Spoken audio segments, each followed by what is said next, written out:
Mm. Oh, we're good.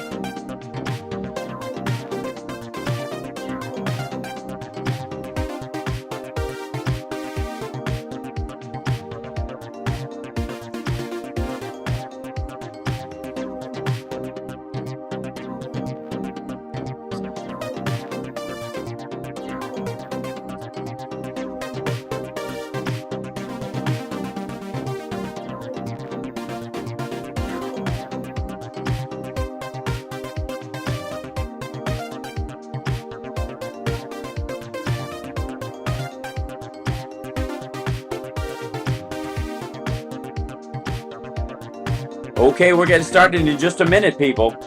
Hit that like. We're going to start. We're just going to slam right into the beginning. I'm in Kansas City. I have no idea how long this internet will last.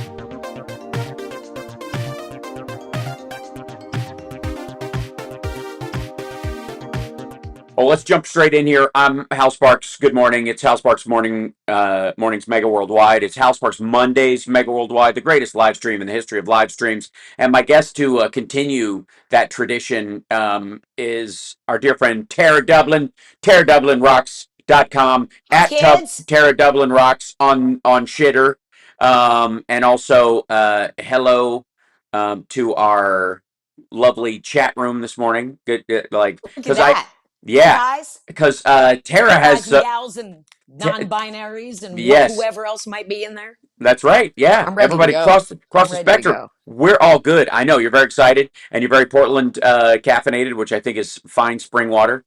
So let's jump in because I have to say, and everybody look at this. Good morning, beautiful Tara. Good morning, everybody. Look, well, thank you so much. It's just I love that. It's so nice. I don't hear that often. Totally. And I'm not fishing. Fishing. It's just not often that a lady gets complimented on the internet anymore. So or anywhere else. That's right. Yeah. So and if they do, it's kind of creepy from a distance, like from a construction site or something. Yeah. And it's usually something so inappropriate that your cringe gets the ick. Well, you just don't wanna. So on that note. So Trump has been doing this thing where he creepily calls a woman beautiful in the crowd. Usually it's the wife of somebody because he has no qualms about, snagging somebody's woman if he absolutely could. This is one of the reasons why he likes RFK Jr., who we'll also talk about being a creep in a little bit. But he goes, you can't call her beautiful anymore. You can't call a woman a beautiful. That's the end of your career or whatever. And no, it's not. Like calling someone beautiful or saying they're beautiful is not going to get you in any real trouble. It might seem inappropriate, like I guess how you say it, like you're beautiful, like obviously is going to get you in more trouble than just like, oh my God, you're beautiful, and then letting it go.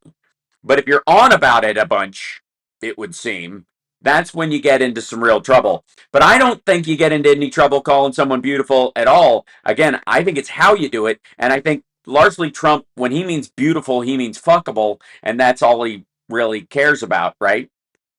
Well, I mean, consider the source. Yes. First of all, it really just depends who it's coming from. Right. I don't want Donald Trump calling me beautiful. That would gross me out beyond. Right. In these times, an unsolicited compliment is kind of risky. Yeah. But if it's genuine, here's what you can do, fellas. Yeah. You can say to a lady, I just wanted to let you know that I find you very beautiful. Yeah. That's lovely. That's lovely. That's enough. Then you can walk away. She doesn't need any more than that. See, really, that's a nice boost. And ladies, you say that, do that to each other. You say that, but I've seen Tootsie. I know how this story ends. How far can you pull back? How do you feel about Cleveland? Well, there's a scene where he goes over. He's as Tootsie's. He's as Dorothy Michaels, and he goes over to her to the object of his affection's house, and she goes, it'd be so refreshing if somebody would just come up to me and go, hey, I could lay a lot of lines on you or whatever, but the truth is, I just find you very attractive, and I would love to go to bed with you. And both of them, wouldn't it be wonderful? And then he tries that line on her, and Heaven. yeah, She heaven, throws his she heaven, throws her drink in his heaven. face. She throws, I and love then he that movie. tries it. I know, me too. But I mean, He that's creepy. That goes beyond your basic compliment. I don't want a It man to come up is. to me I and agree. say, Very early in the 80s, late interest of 70s. full disclosure, I Right. don't need a man's full disclosure if I don't know him. I don't need that. Thank you very That's much. yeah. It's a But in passing, however, I've had men on the street pass me and say, your mhm. hair is gorgeous. Yes. That's a very nice compliment. Right. Thank you so much. Thank you. That's enough. You don't have to keep going. However, if you Hmm. compliment a woman and she continues the conversation, then you got something. Yes, Let the absolutely. woman, you just follow Yeah. her lead, Let the music just like you should do the throughout talking, life. as we For say. reals. Yeah. For Um. reals. Agreed. Yes. So So. there's good, just like there's good and bad touch, there are good and bad words, and there are Mhm. good and bad ways to approach people. And there's good So and if bad you're not sure, then intentions. don't say it. Right. If you're And not sure, just keep it to yourself. yeah, that whole intentions thing is a big Yeah, part no, of it you as don't well. know until you hear it, especially if you're a person who's has some visibility and you might get, I don't know, a phone call or a text out of the blue saying, hey, I've got concert tickets. And you're just like, ew. So, it just, but here's something interesting that I saw over the weekend, and we'll get to the political stuff in a second. But People Magazine, which Hmm. consider that source, People Sure. Magazine ran two different articles. Sometimes they feature celebrities, but then they take stories of real life and tell those stories. There were two different stories that they ran this weekend. One story was a woman got a creepy text from a guy because he saw her phone number on her suitcase tag in an Yeah. airport and texted her and said, I saw you in the airport and I thought you were really beautiful and I hope that this isn't creepy, but I just wanted to get to know you or something like that. And she was like, ew, and blew that up, and that's creepy. 2 days Yeah. later, they run another story about how a woman met a guy at a concert and she wanted to find him, and she did a TikTok, and the TikTok went viral and they found the man, but he's married. So, each thing is wrong, right? Each No. thing is bad.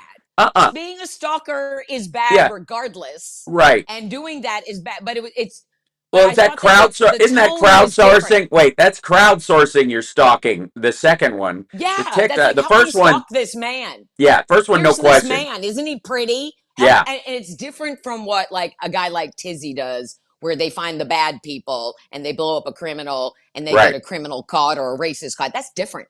This was, sure. I want to hook up with you. Internet, help me find this. That's creepy. That's Well, hey, creepy, whether a woman is does it it or a less dude does it. is it less creepy than like classified ads? Um, Hello, red dress lady. I saw you on the Oh, L remember train the other those? day. Our elbows touched. I thought there was Ew. a glance. If there was, please answer this. I mean, Like no. Craigslist misconnections. Well, That's a imagine. thing. I mean, what's that TikTok thing? But someone like cutting out that ad for someone they don't know about someone they don't know and wearing it as a Yeah. T-shirt as they walk around, and that person going, "Wait a minute, that's me." Yeah, Right? no. That's a The sec. internet is a hinky, terrible It's place. super fucking weird. It's So just fucking weird.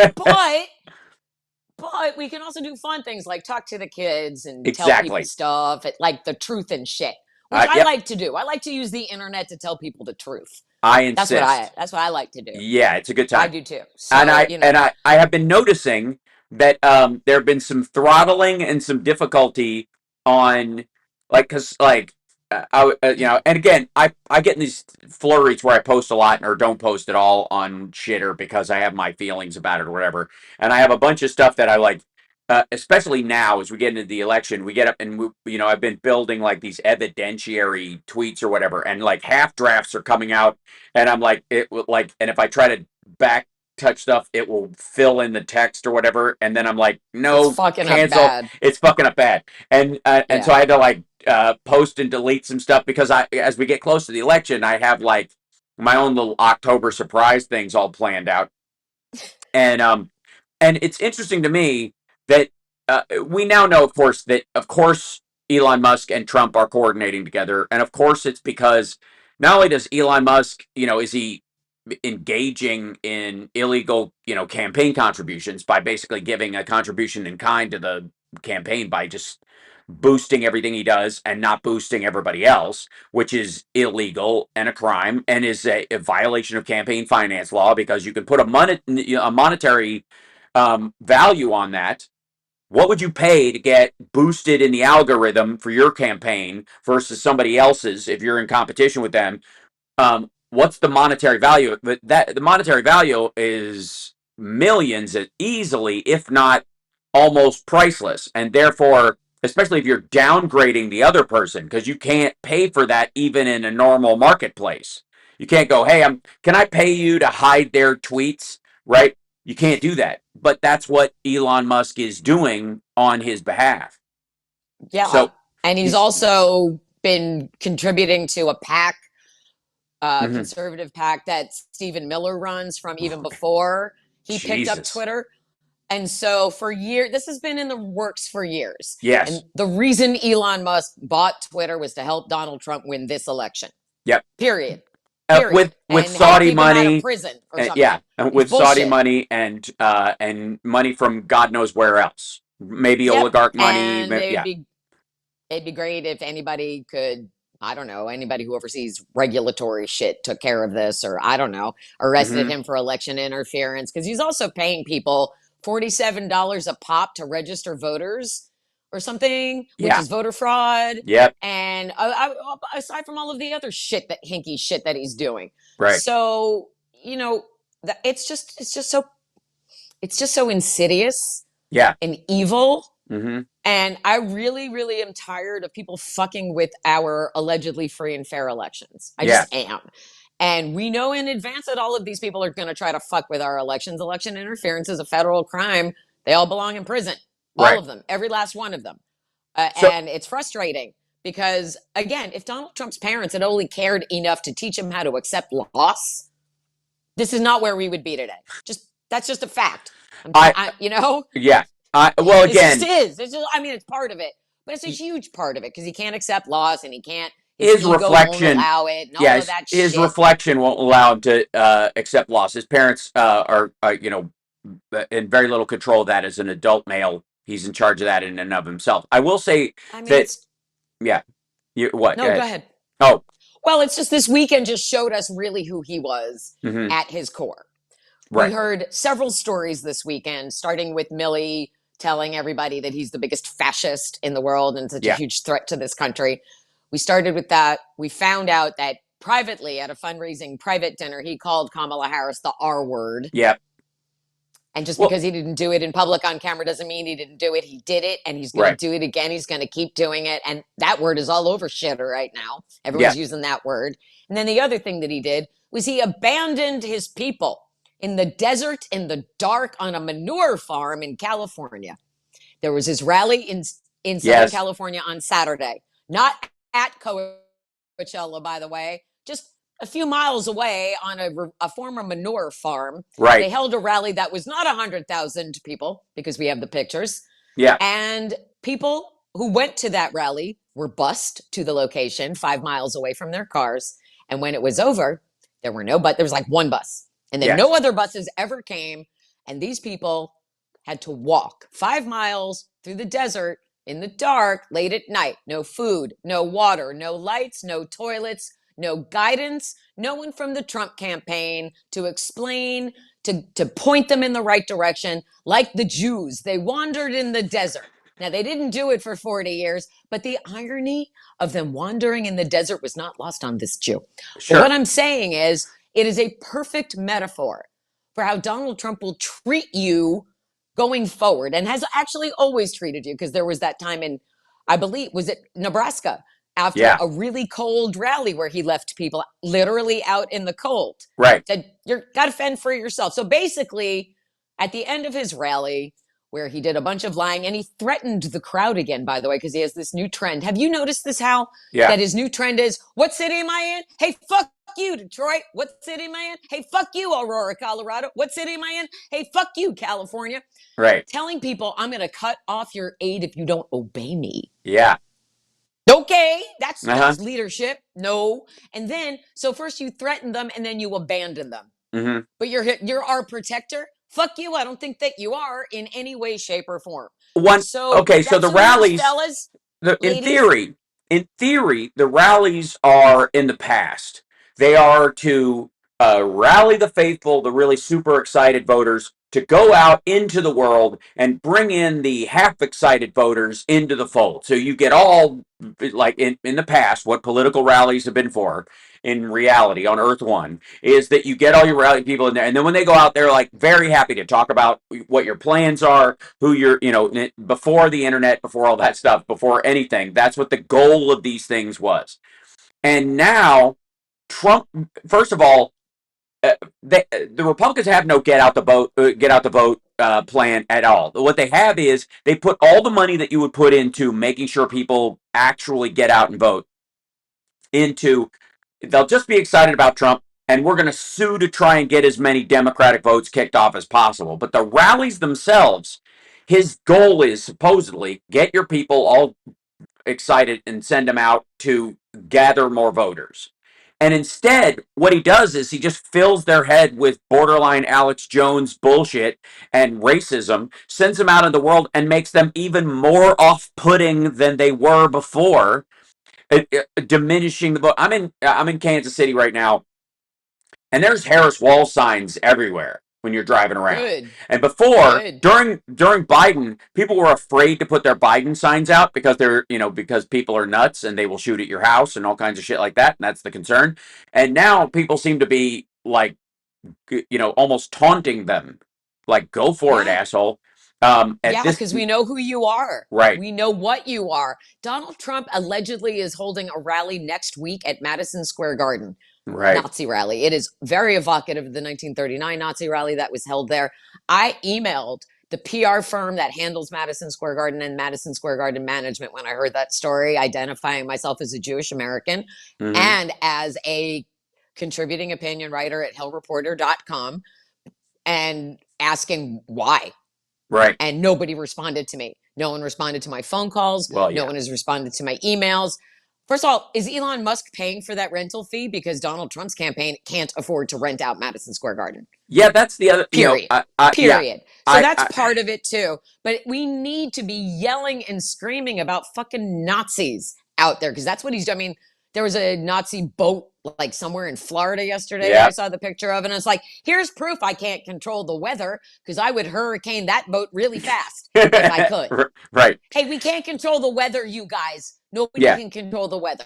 Now, please. This Is is it? painfully stupid, but dangerously stupid. Come on, isn't That it they're a little threatening bit? FEMA Wait, workers and isn't it a just little bit cute? Isn't it a little bit cute that when you talk about climate change, they tell you only God can control the weather, and then when a hurricane hits an area that's underprepared because literally Republicans have voted against aid, suddenly it's Dems and Jews and I don't know, yeah, space no, no. lasers. Yeah, doing Yes, and it. it God, was yeah, God can't step right. in that situation. Dems.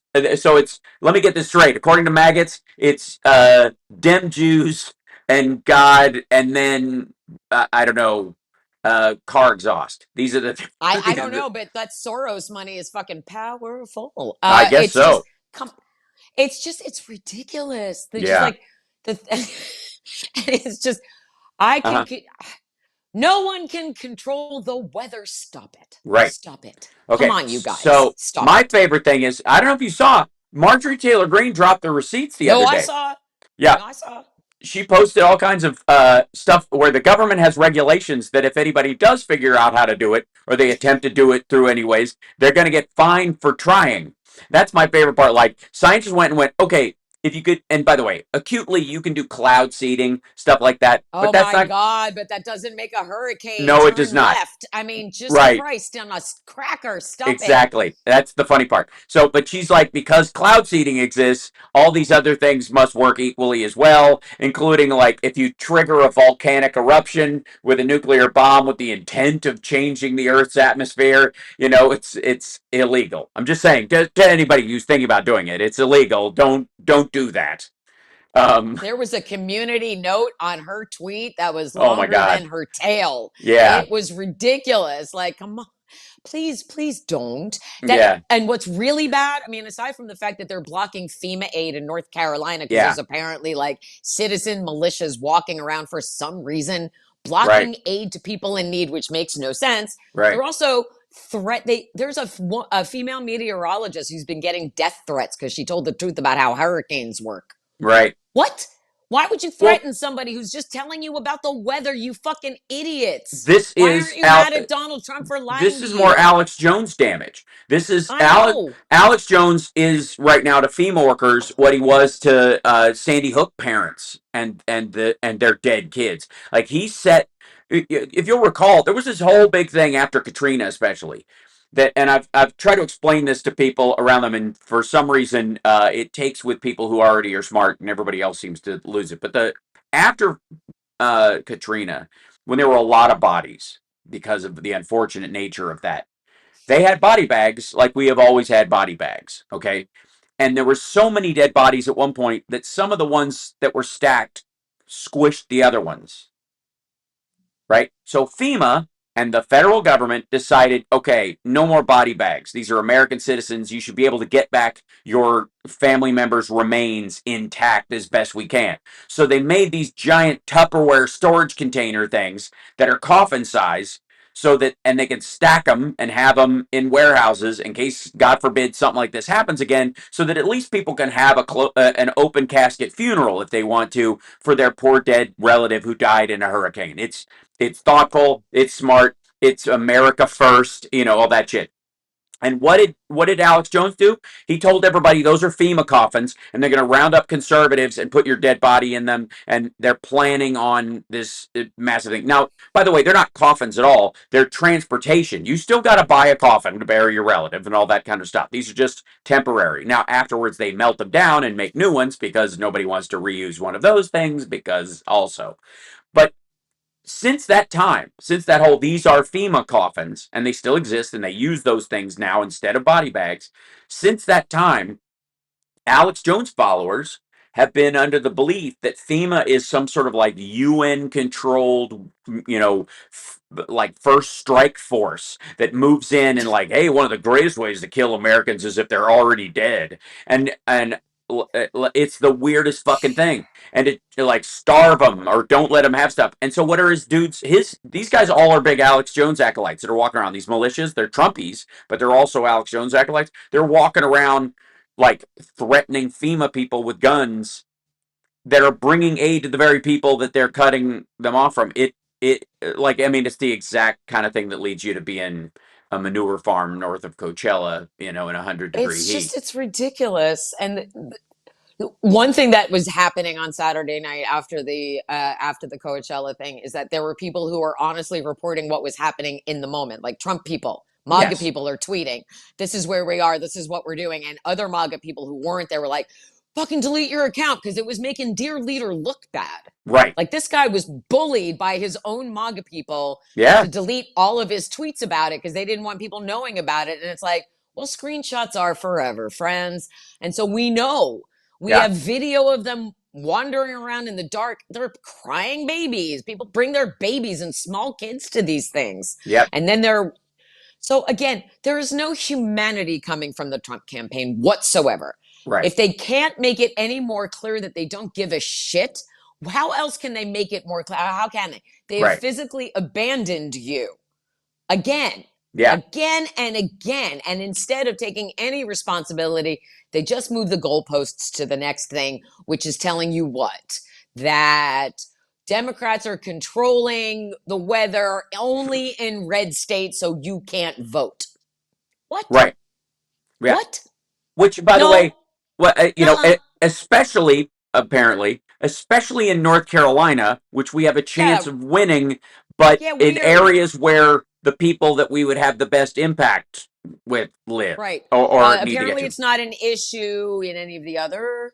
Right. The truth is, for people who are listening and watching, and I have written about this, Western North Carolina is essentially cut off from society right now. Yes, right. Because of fallen trees and debris and the storm. They are physically cut off. They can't get food. They can't get supplies.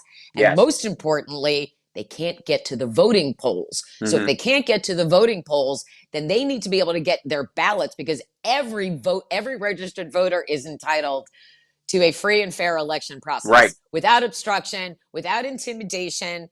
And unfortunately, North Carolina doesn't have voting by mail like we do here in Oregon. My ballot is arriving the day after tomorrow. I'm so excited. Yeah. But when people are talking about how Democrats are doing this to impact the election, no, we didn't make a hurricane to cut off Western North Carolina to change their election rules so they could vote for Democrats. Stop. Do you hear how crazy that sounds when I say it out loud? Yeah, yeah. Can you hear that? Can you understand? And so, again, I'm just asking. Again, I ask questions because I'm a curious human. I want to know if I can understand. You know, we don't have to agree. I'm not looking to change your minds. I'm just looking to understand. So the MAGA kids in the chat, if you went to that Trump rally on Saturday and you were abandoned in the desert and had to walk 5 miles in the pitch dark with no food, water, toilet, guidance, map, nothing, no cell service, barely any cell service, would you be okay with that? That's my question. And who would you hold responsible for it? Because it wasn't the mayor. They just said he said of all the people in Butler, they would crawl through broken glass to get there. I think 3 of his spokespeople said that the people who came to the Butler, PA redux, all of those all those people would crawl through broken glass to come there. I'm like, dude, that's different though. They weren't abandoned there in the dark, but also they wouldn't defend for themselves. A lot of people increasingly would crawl through broken glass to leave halfway through, because not only is like not only are they getting worse, like just as far as content, more violent, gross, despicable, boring, rambling, nonsensical, but unhinged. So fucking boring, and he knows it, which is why he keeps swearing. Because honestly, there's a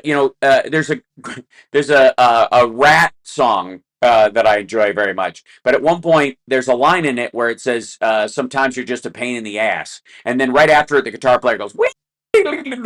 which is just the band going, "We said ass on the radio. We said ass." Right? That's like, it's so obviously like, said ass, and I got away with it. Whatever. Like, it's so stupid, right? And when you're a teenager, that's hilarious. But that's obviously what's happening.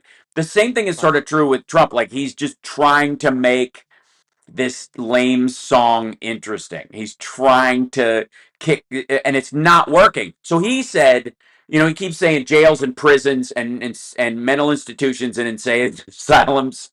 And I always hear Jiminy Glick's voice when he does that going, and I think those are different things. But now he's saying dungeons. Wow, that's fun, because we're living at a medieval times in the valley, right? Like, what? Also, isn't the release of people from dungeons a good thing by and large? I was like, this motherfucker would boo the end of a fairy tale. What? But again, like, when here's the word asylum, when they say that they're seeking asylum, he thinks that insane asylums are just opening their doors in countries with brown people and letting insane brown people roam free to come here to vote. Yeah. And it's crazy. And like last night on Last Week Tonight with John Oliver, he was talking about, there's a whole thing about voting that everybody should watch from last night. But he was talking about, so you really think that people are leaving these war-torn countries where they have no food, no water, no hope, they're being, hunted, and they have to go through all that it takes to get to the American border just to vote illegally? No, that's not what's happening. Right. So again, it's like the fear mongering, which has been really effective up until now, just sounds ridiculous at this point, especially when you think about that there was a bipartisan border bill good to go. And Donald Trump told Republicans to vote against it. And Kamala Harris would sign that bill on her first day in office, xenophobe. So why don't you vote for her? Because she's going to vote for that border bill that you really want, that Donald Trump killed. But again, returning to my original question, if Donald Trump abandoned you in the desert, in the dark, with no resources, how would you feel about that? That's just anyone? Yeah. Bueller?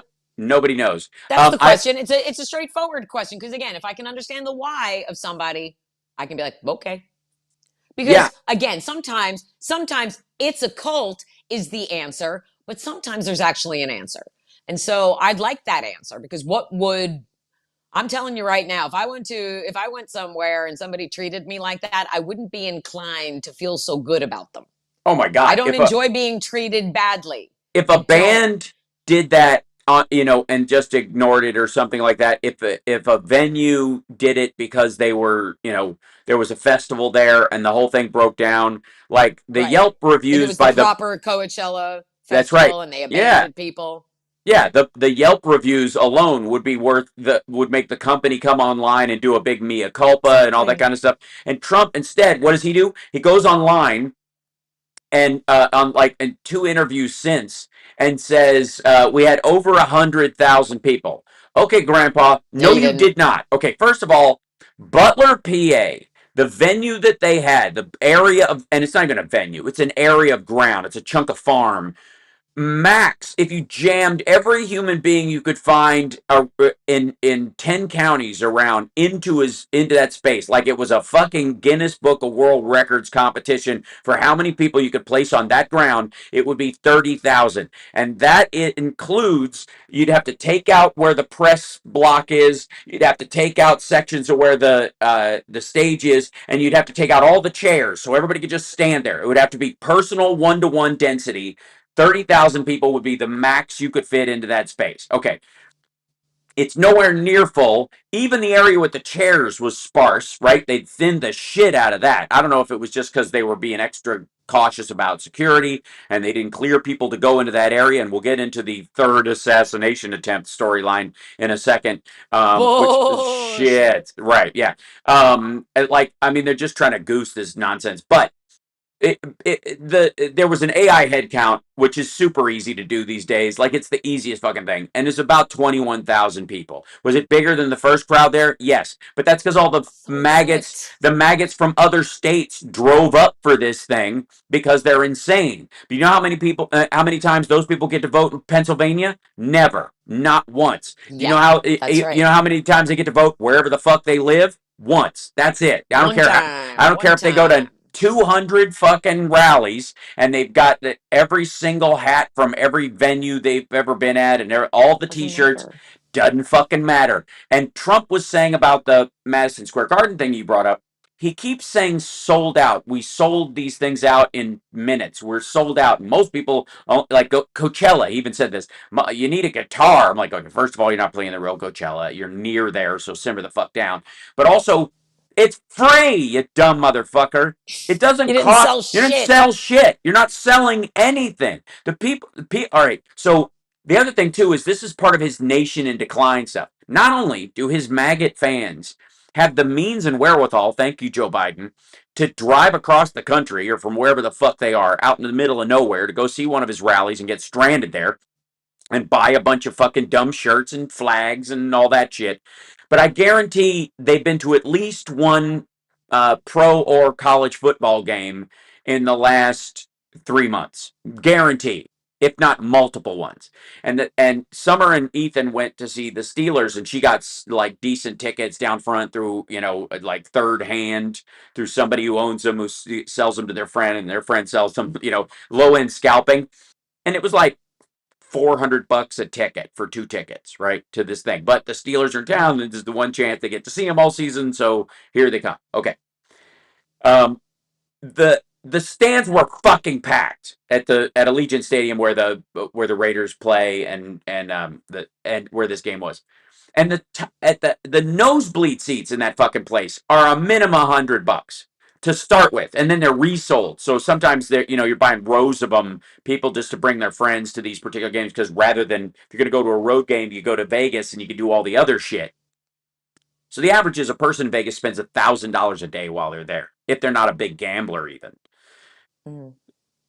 It's fucking packed. The whole place was packed with out of town fans coming to see one game. And you know what'll happen the next team that comes through there? Same shit.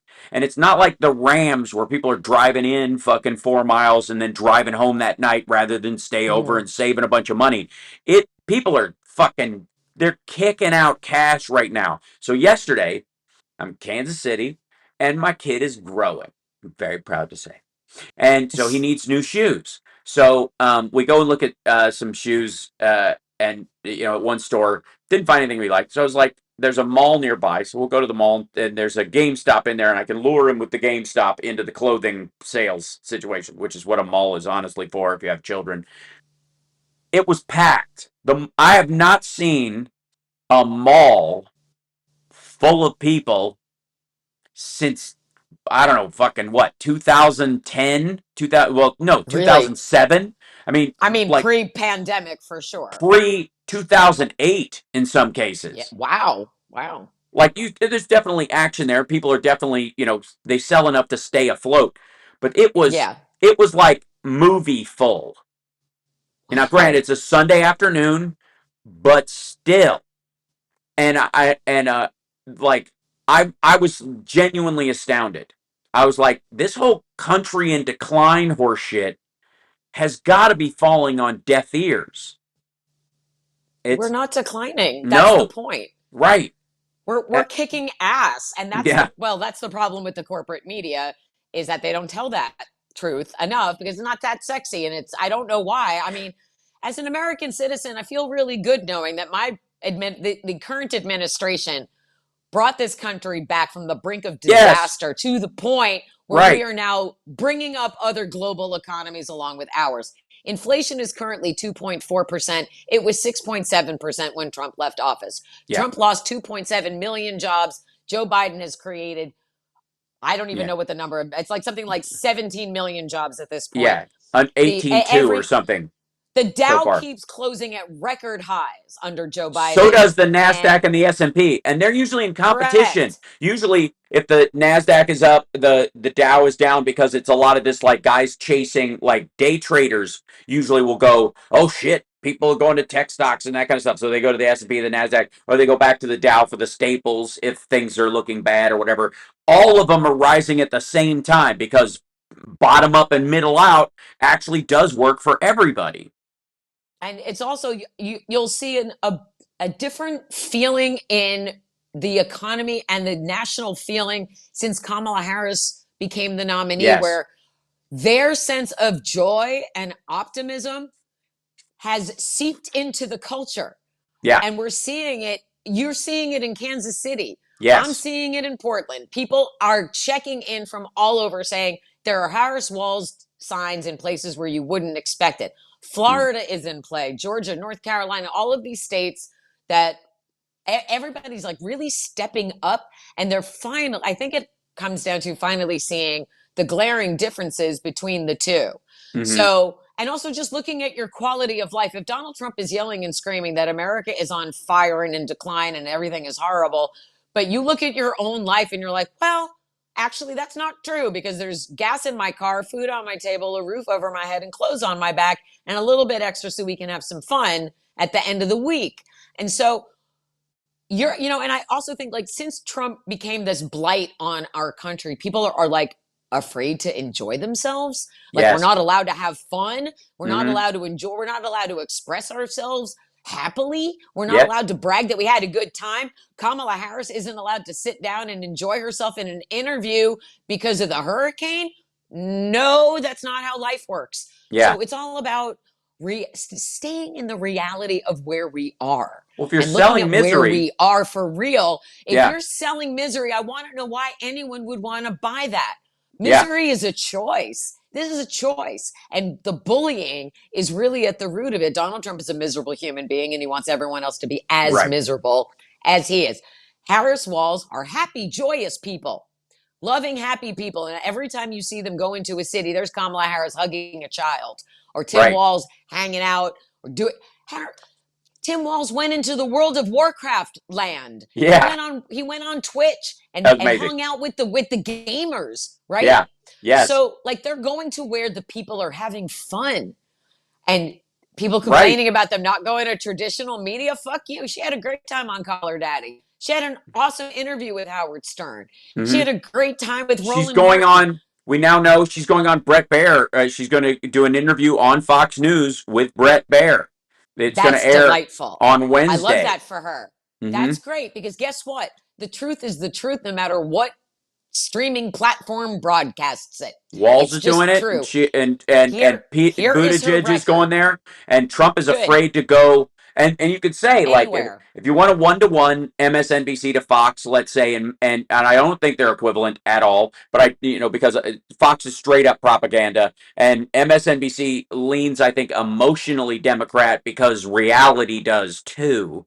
But Yeah. but there's also a bigger even distinction on MSNBC's honesty about what constitutes opinion versus genuine news. And Lawrence O'Donnell, I think, wrestles that back better than anybody, which is you don't have to have one or the other, whereas Fox is arguing for legal reasons that you do, so that they can get out of trouble when Tucker Carlson gets them in legal trouble, or when Sean Hannity gets them in legal. It's all entertainment. After 7 o'clock, we're just bullshitting, right? That's the theory.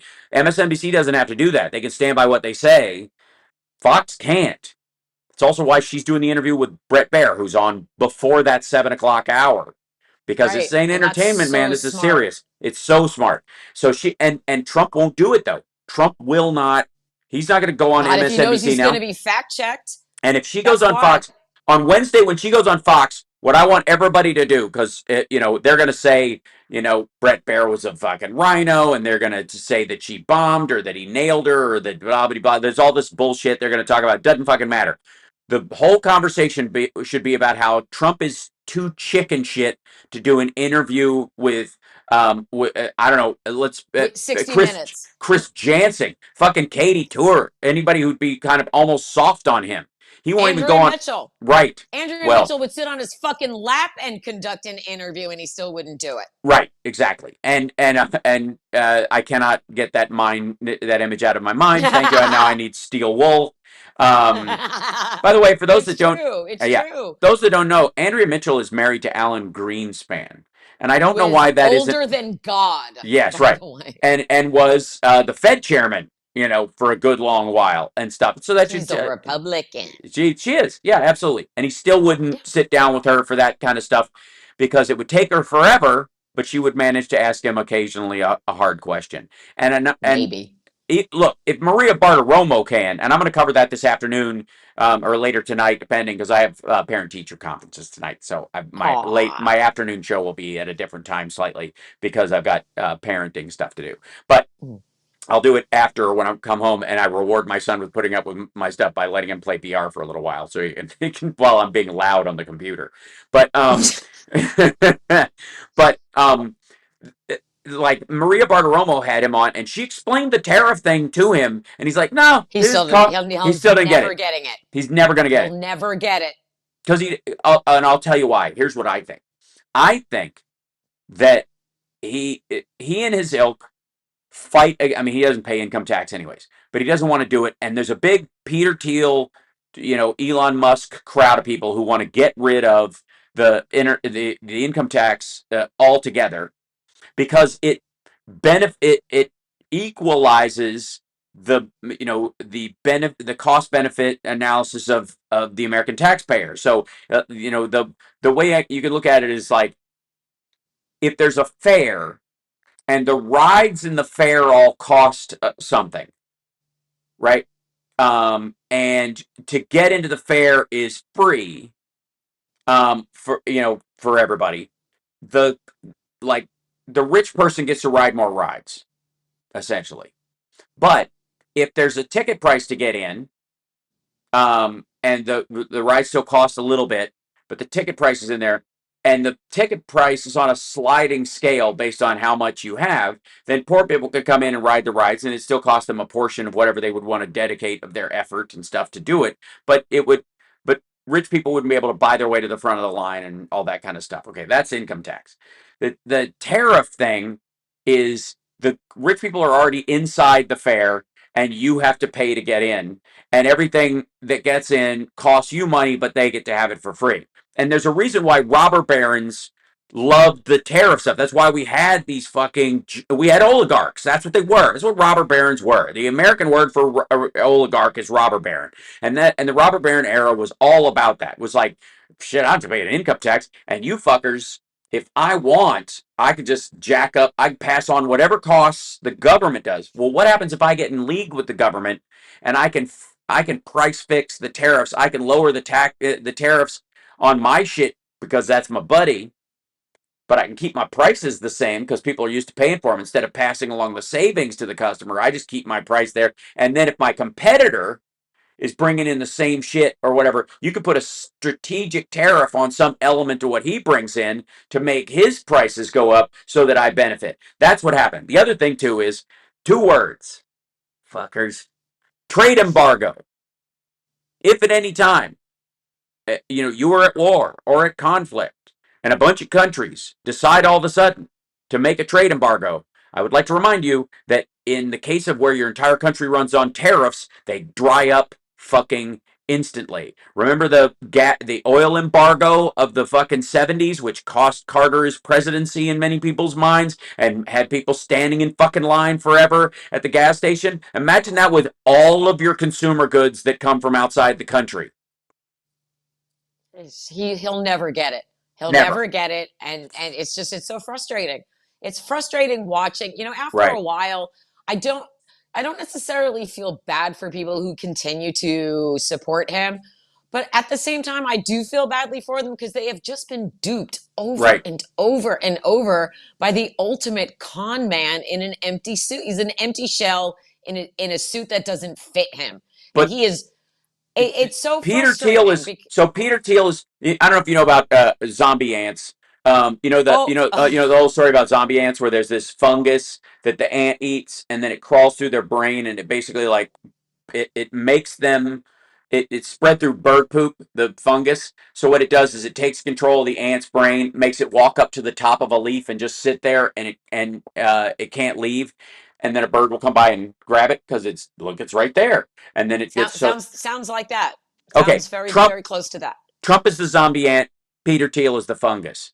Got Elon it. Musk is the fungus. That's what they're doing. Got it. They think they can get Yep. this dumb fuck to, like, they've got control of his brain. They will walk him to the top of the leaf and then they will, spread Leave their him there. shit all over the place. That's honestly what they're doing. They want this tariff system so bad. Now, I also happen to think personally that Elon Musk's mother, May Musk, and his father, and by categorically him as well, being the proud son that they have, are still grinding over America's part in the elimination of apartheid in South Africa, which was Oh yeah. the how they made their money, and we destroyed it. Between us and the UK, there is a group of people who became rich in apartheid South Africa. These, Dutch-born whites that were there, that were living like fucking southern plantation slaveholders, who are doing effectively what would be a modern electronic confederacy Yeah, no, against the it's United awful. That's States. why we call him Apartheid Clyde. Hey, you know what May Musk and Donald Trump have in common besides hating everybody who's not rich and white? What? They both blocked me on Twitter. Oh, nice. All right, sure. Yeah, yeah, yeah. Anyway, did Yep. anyone answer my question about how they would feel about being abandoned in the desert in the dark with no Yeah, I don't know. resources? Any maggots in the chat? We have a Anyone? couple. I Anyone think there's always, feeling yeah, badly? That that would be you bad. You yeah, wouldn't that like that? you wouldn't support that person. And now, granted, I don't think they'll go that far. I don't think they can. I think, quite frankly, Because maybe it didn't happen to them personally. I don't right, know. But if it happened, like again, it's just, do you have a bottom? Do you have a line? Do you have a right, line where you look at it and you go, I just can't? right. Child rape, not the line for you? Yeah. No? No? Elon Musk, Treason, not the line? friendship with Elon Musk for 25 friggin' years, and you're all good that he was still calling the dude in 2005, like up to Acosta making that deal for him when he got arrested, and then he hires Acosta into his administration, the guy who gave Epstein basically a key to his jail cell so he could let himself out and continue to sexually assault teenage girls in the area. And the That's all of fuckers, it. Jesus. Okay. And again, in case anybody's new to this, and I don't know how you could be, there's still this illusion that Donald Trump and he had a falling out. I even saw a newish article this week about Epstein where they had a falling out because Trump, and the story's gotten foggier as they try to tell it, Oh, that story. That's that he such bullshit. that Epstein hit on an underage girl that was the daughter of one of the members or something like that, and that was the line. Or, okay, first of all, fuck you that it only mattered when it was a member's daughter and you were full fucking aware that he introduced you to a 14-year-old he was fucking, and you had that girl in your pageant the next year. the next Yeah, no, year. he doesn't. So It wasn't about that. It was. it was about the real estate deal, that building, that house that he bought, that oligarch bought for off of him for $90 million. Trump paid 30. The guy paid him 90 for it, and then bulldozed the fucking place and never did anything with it because it was just owning the land in the United States is all he gave a shit about. Trump knew ahead of time he had this buyer, and so did Epstein. And it was about who had more cash on hand to actually buy it, or access to more funds to buy it. And Epstein drove the price up $10 million. It should have cost. Trump thought it was going to cost him 20, and he was going to make 70, and it cost him 30, and he made 60. And that's why they had a falling out. That's what it was all about. this dick wagging, all this dick wagging. It's crazy. It's crazy. And he who dies with the most toys wins. How? It makes no sense to me. And well, at that time, at no, yeah, but at no point does Donald Trump do anything good with his money. No, he doesn't. And The Apprentice, okay, so The Apprentice was all bullshit, and we know this, whatever. And then when they moved in to do The Apprentice, and Noel Castler can speak on this to no end, I'm sure, about how like the office looked like shit and smelled funky, and it would look like a family law office run on the first floor of a building in Toledo, not some sort of big glitzy office. And so they had to create this. They fabricated this illusion that he knew what he was fucking doing. But at the same time, he was on The Apprentice. He needed that money from NBC to pay his fucking bills. He needed that cash coming in. NBC was keeping the Trump organization afloat. It wasn't that, oh, this is fucking play money. I do this TV show just because I'm a fucking egomaniac. He desperately needed that money, or they just shut the fucking lights off. So these deals he was making behind the scenes, including this one, which was during The Apprentice when he was still hanging out with Jeffrey Epstein, that deal was because he needed that $60 million versus that $10 million difference was fucking operating cost money for to keep his bullshit fake empire afloat. What a successful businessman said only him ever. Right. Oh my God. He's not even allowed to run a business in New York anymore. He bankrupted casinos. Yeah. We can go, I mean, again, if you put the track record of Donald Trump next to the track record of Kamala Harris side by side on a piece of paper without identifying them by gender or ethnic breakdown or whatnot, you just put them side by side. Yeah.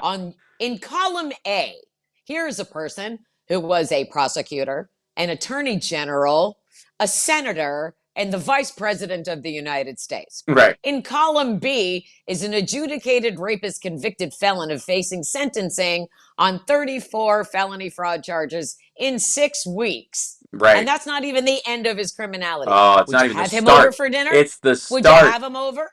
Right. Also, there's 54 more felonies after these. Oh, you know what the big talking point in at the Blaze and all these other groups right now is about Kamala Harris is that since she's been in office, she's increased her net worth 67%. How do you feel about that? Not 60. Like, yes, you know why? Because that's how much more being vice president pays versus being a senator. Christ. That's is that the woke math? Is the woke math in the room with you now? Again, I mean, criminy. Don't ever let somebody, if they give you a percentage, make sure they give you a flat number to go with it. Because things make my brain cry when it's just, come on, people. Why do it's weird how Democrats have access to the Google to find out facts, but MAGA does not. It's strange, isn't it? It's weird. Well, stuff. They have weird, access. Wild, wacky. They don't want to use it. And as a matter of fact, in many ways, the same way Trump talks about fake news, they all talk about fake news and they still cite it. If you'll notice, any article that they feel leans their way, everybody from Tim Pool to the fucking like Glenn Beck, Greg Kelly, they all shit on the mainstream media, but that's their primary source for everything, right? When they won't read the compensatory articles or the yeah but part of the article where it evens it out or speaks about it, but they'll grab a fucking headline. I mean, that's all Sean Hannity does. Sean Hannity oh my God, like he barely uses the text of an article ever. It's always just the headlines, which of course is clickbait the fear these days. Mongering. Right. The fear mongering to but reel you in. But if they don't want you to look at the news, they sure as shit don't want you Googling things. They sure as shit don't want you. They'll say do your own research about fucking horse dewormer. Right. but they don't want you to, right? They don't want you doing your own research on just like how fucking tariffs work. And that should tell you something. They're But counting they on tell us this, to do our own research. They tell us to do that.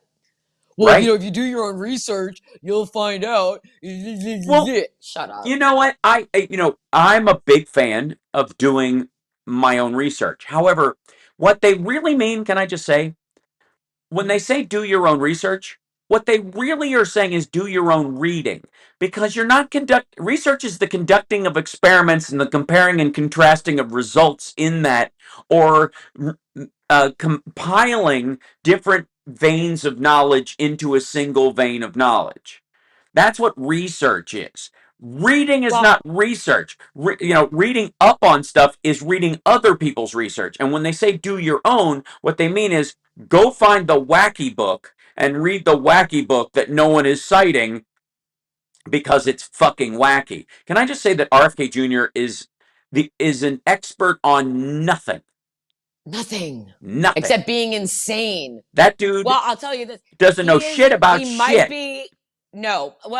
be an expert on how to freeze a dead animal carcass, right? Like, he's fucking insane. Like, that's crazy banana shit. I think he's definitely an expert on all the spoilers. I think RFK Jr. is an expert at like road pussy, because that seems to be entirely why he did this campaign. And cheating on his wife. He's That's what really I mean. good at that. That's what I mean. He's an expert on fucking around. By my count, if you include Olivia Newsy, who they only had FaceTime sex apparently, but they were in love. Five women during this campaign. Like, how long was this fucking campaign? A year? Not long. Not very.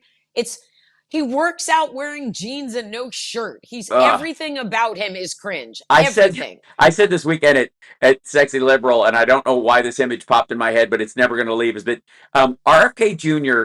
looks like one of the guys from Puppetry of the Penis took his scrotum and went, if you squint, it looks like Bobby. Puppetry of the Penis was one of the funniest things I've ever seen in my entire life. Like, where your abs are sore for 3 days afterwards because you were laughing so hard. I stand by that analogy. I'm never going to get that image out of my head now. Thanks so much. Thank you for that. It makes me look forward to the next Sexy Liberal. Awesome. Mm-hmm. Yeah. We're live streaming that one, so I might whip that one out again. Put that. Make sure I include that. We're live streaming the LA Sexy Liberal. Mm-hmm. Yes, we are. Ooh, what we should do? What? You know what we should do before the show itself starts proper? We should live stream from backstage and have me like walking around like a color commentator. I think that's a great idea. Red carpet. Can I be like red carpet Sexy Liberal? Because I'm not going to get. Because Ron was like, I don't know if I can get you on stage. And I was like, well, but if I'm there, utilize me. So let me host the pregame. I have a T-shirt that says that. What, a shirt that says, let me host the pregame? No, if I'm there, utilize me. Oh, okay. But still, I could be like Joan Rivers, but slightly nicer. Sure. So it'd be super fun. I think we should totally do that. I can be back. I love it. It'll give me a real reason to talk to Martin Sheen other than, I'm binging The West Wing again. Yeah. I am re-binging The West Wing again, by the way, for the billionth time. Mm-hmm. But I think that would be really fun. Yeah. So we'll have to conspire I agree. to make that happen. Yes. And everyone should, that show has to be beyond. Is it sold out yet? The LA Sexy Liberal? It's close, if not already, yeah. It's going to be amazing. I'm so excited. Yeah, the internet part of it is completely sold out. There's no room left in the internet. Oh, man. Well, then everyone will have to turn up for Nerd Halen the night before. That's right. Also, by the way, you're watching HAL Sparks Mornings Mega Worldwide. This is Tara Dublin. TaraDublinRocks.com. And that's my book. You can get her the book, Sound of Settling, which is over her shoulder. Story. There you go. By the way, at Tara Dublin Rocks on Shitter. Let me do the plug, will you? For God's sake, woman. Oh, do the plug. Yeah, trying to be a Dublin Rocks on Twitter and TikTok. Tara Dublin Rocks 1 on Instagram and Threads. And and my Substack, substack.com/Tara Dublin or whatever it is. But also, there are over 3,400 people watching. So if Hmm. all 3,400 people bought my book today, that'd be fucking amazing. Would be good. TaraDublinRocks.com. Hmm. The reviews are fantastic. It's not But expensive. what's really exciting is that a very famous woman who's been famous for a long time, who has a very large following, is in possession of this Ooh. book now. I don't know if that'll mean anything. I have sent my book to a lot of famous people with large followings and they haven't Sure. done shit. Hmm. Unlike you, who continues to help promote it, and I appreciate you so much. There are people who are like, yes, I'll take your book, and my book costs me money. Yeah. If I send a paperback, or even if I send the Kindle version, that costs me money, which I'm happy to spend. I'll invest in myself. Yep. That's fine.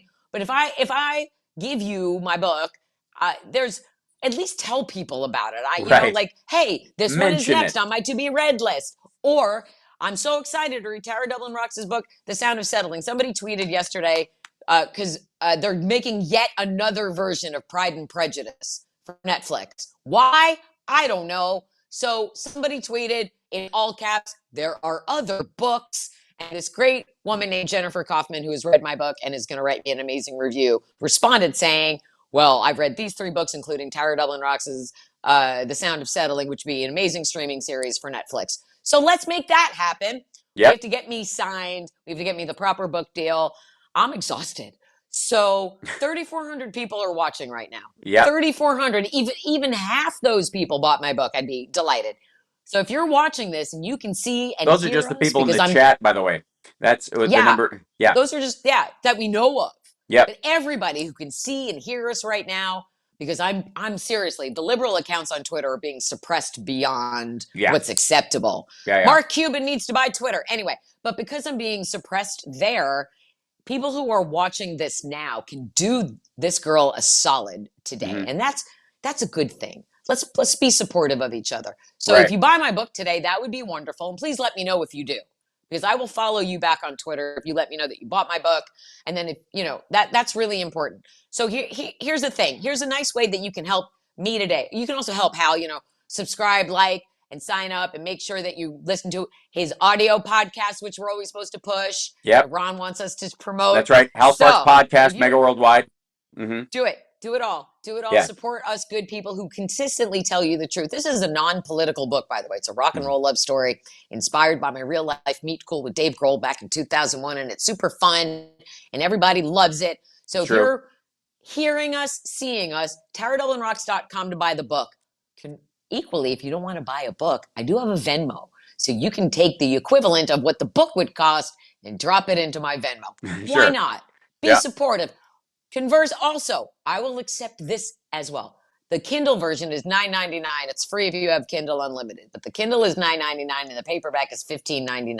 If you don't kick it over to me, then kick it to the Harris Walls campaign. Every dollar matters. All of us have to get involved. Seriously. Especially the white women. I have collected you. Consider yourselves gathered. There's an essay on my Substack called White Women. You'll see it. It's for white women. White women need to stop fucking voting for Republicans. Stop that. It's against your best interests. Don't give Republicans your power. Why would you do that? Right. Why would you do that? Democrats just want you to have control over your own body. It's a radical concept. I know. Maybe that's why. There seems to be a curious aspect of a certain group of people, and I don't think it's just women, certainly, where life is becoming far too complex, and it would be better if you just let some person take it over. We see this all over Russia. There's certainly people, but there's also certainly people, you could say that the root of the more virulent religions certainly also are based in this. Monotheism, this is a particular cross that it has to bear. But I'll see what you did there. Yeah, but in all seriousness, there's clearly some part where, and that's what Trump was trying to tap into, trying to tap into in terms of his "I will be your protector" thing, right? No, of course not. But that's where that comes from. I think that's what his, theoretically. That seems to be the reasoning behind it, is that some people are just it's too much and they just want somebody to take over, just run it for me. I mean, right.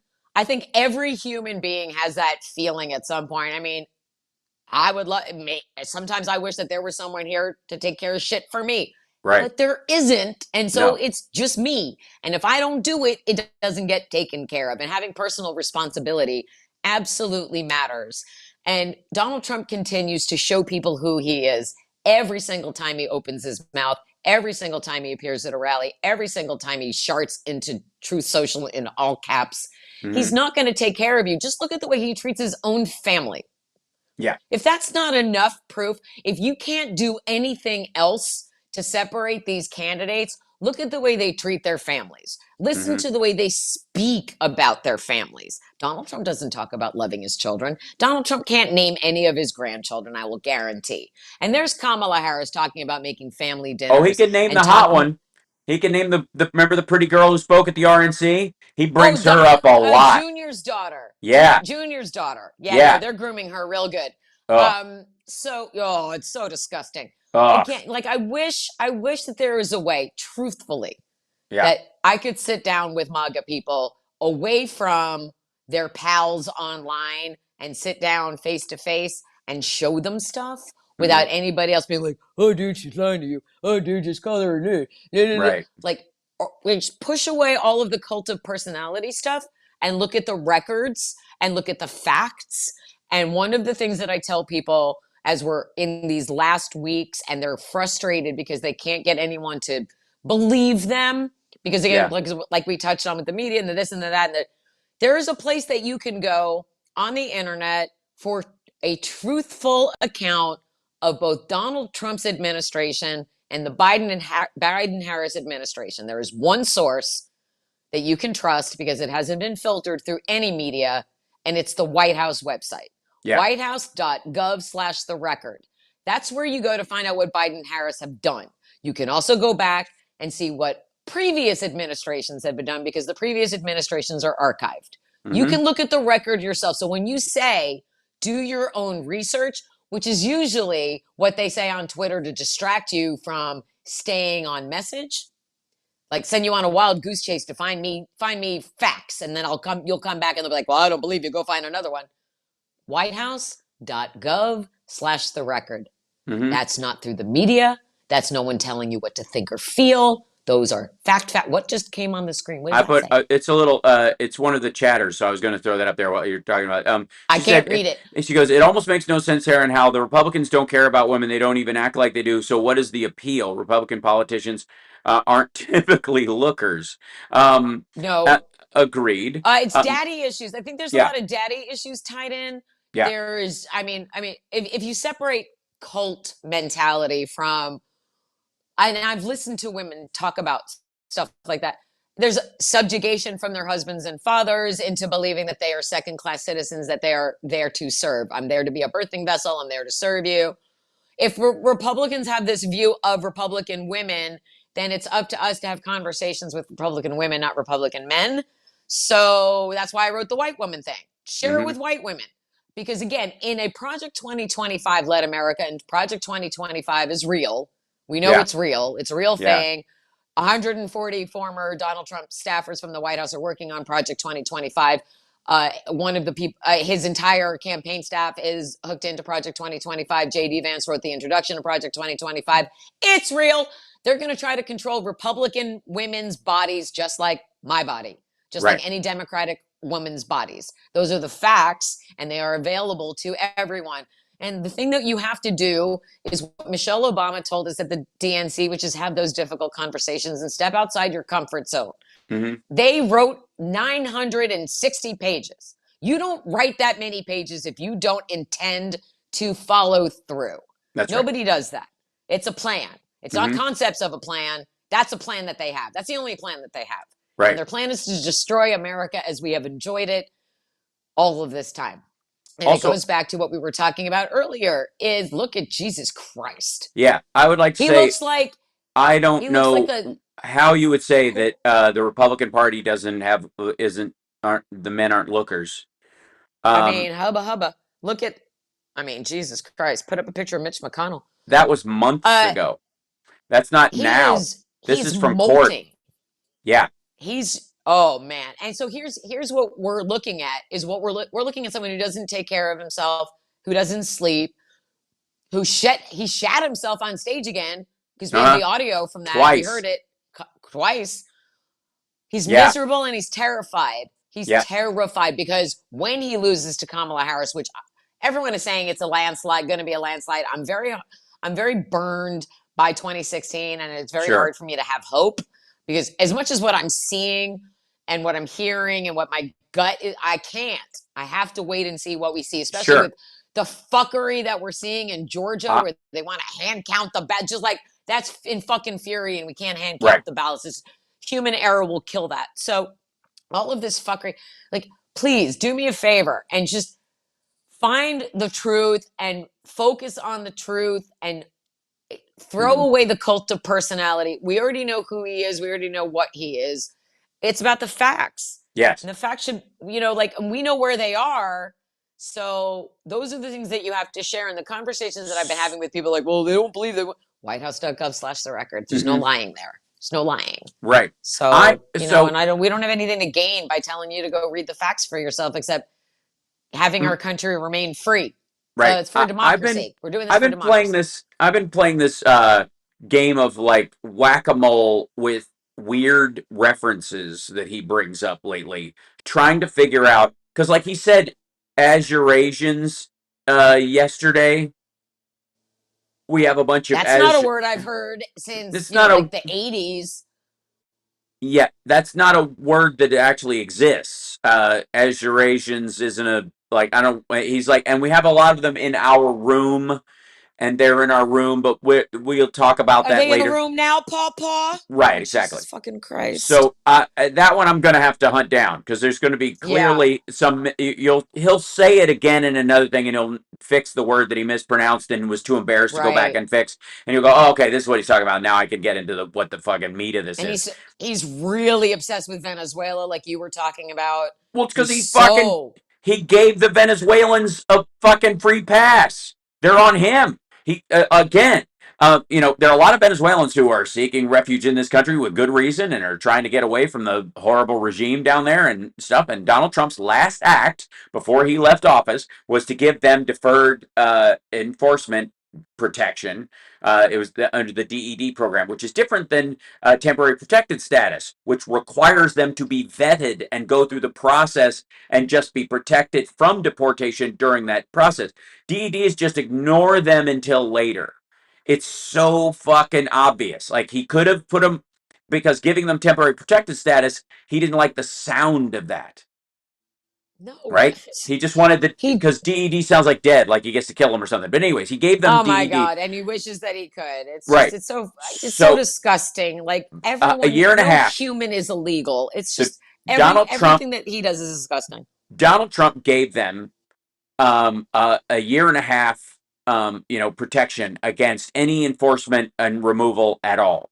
And then they get ended. Then they get at that end of that year and a half. They get put at the end of the line after everybody else who's in line for either temporary protected status or who's actually in line for regular immigration or who's just being processed as somebody who came across. They go to the back of the line on that, so they could be here for 6 years before they ever even their case even comes up. Trump knew this. Stephen Miller knew this. If there's Venezuelan gangs that were told, come on up, you're going to do just fine. They were told that by Stephen Miller and his ilk and going, we're going to set a trap for the next, president and we'll keep all these folks in and let a bunch of these assholes in and let them, mix amongst everybody and light it like a fucking fuse so that everybody hates. At the end of this, it's perfect. They'll hate all Venezuelans and they'll blame it on Democrats. Like that's the fucking goal. So the Congo thing, obviously, it's the biggest part of it is people, even his maggots, aren't as afraid of brown people as he wants them to be. So you got to be black. Like brown is not enough, right? They're used to, especially in Texas and places where they're around, Hispanics and stuff. They're not panicked by it. You know what I mean? They even recognize how friendly and hardworking the people around them are, and how a lot of them go to your church. They're doing the jobs that you don't want to do. Right, exactly. So, so you got to scare them with something. So black people. But why the Congo? Why the Congo in particular? You know what I mean? Other than it sounds That's very like, scary. yeah, it sounds like 19. Jungly, because it Yeah, sounds exactly. jungly. Yes, it That's sounds. why. Yeah, yeah. It's like saying they come from the Amazon or something like these people are coming out of the Amazon, right? Back They're in the animals. He's 50s. very close to see. I mean, he already calls them animals. He Yes. already calls them vermin. It's all straight out of the Hitler 101 playbook.